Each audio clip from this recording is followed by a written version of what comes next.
সন্ধ্যার পর প্রতিদিনই কিছু না কিছু খেতে মন চায়, আজকেও তেমনটাই হয়েছে। তাই ভাবলাম আজ বাসায় বসেই কিছু বানিয়ে খাওয়া যাক। যেই ভাবা সেই কাজ, চলে এসেছি এক বাটি চিকেন নিয়ে। ওয়েট ওয়েট, আপনাদের সাথে প্রথম থেকেই সবকিছু শেয়ার করি। আব্দুর রহমানের বাবা দুইটা মুরগি হাতে ধরিয়ে দিয়ে বলল চিকেন ফ্রাই বানিয়ে দাও। আমিও মুরগি দুইটাকে ভালোভাবে কেটে ধুয়ে রেডি করে নিয়েছি। এবার কাঁটা চামচ দিয়ে ভালো করে কেচে নিব।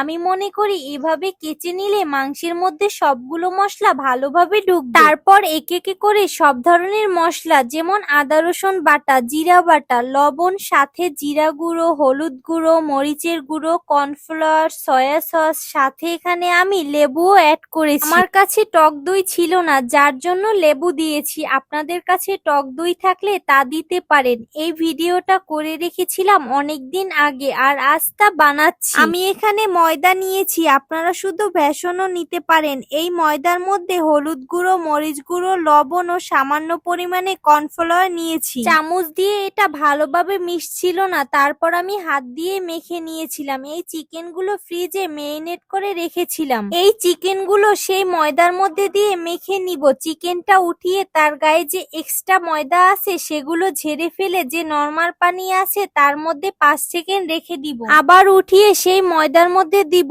এভাবে দুইবার কোট করে নিব। তারপর একটার পর একটা চিকেন ফ্রাই ভেজে নিব। একটা জিনিস দেখে অনেক বেশি ভালো লেগেছে, রেস্টুরেন্টের মতো না হোক, মাশাআল্লাহ তার কাছাকাছি তো হয়েছে। এর আগে অনেকবার তৈরি করেছি আর সত্যি সত্যি অনেক বেশি ভালো হয়েছে। দেখতে যেমন মাশাআল্লাহ, খেতেও তেমনি অনেক মজা হয়েছে। বাসার সবার জন্য তৈরি করেছি। সবাইকে দেওয়ার পর আমি বসে পড়েছি খেতে। অনেক অনেক বেশি মজার হয়েছে। আপনারাও চাইলে বাসায় ট্রাই করে দেখতে পারেন। আল্লাহ হাফেজ।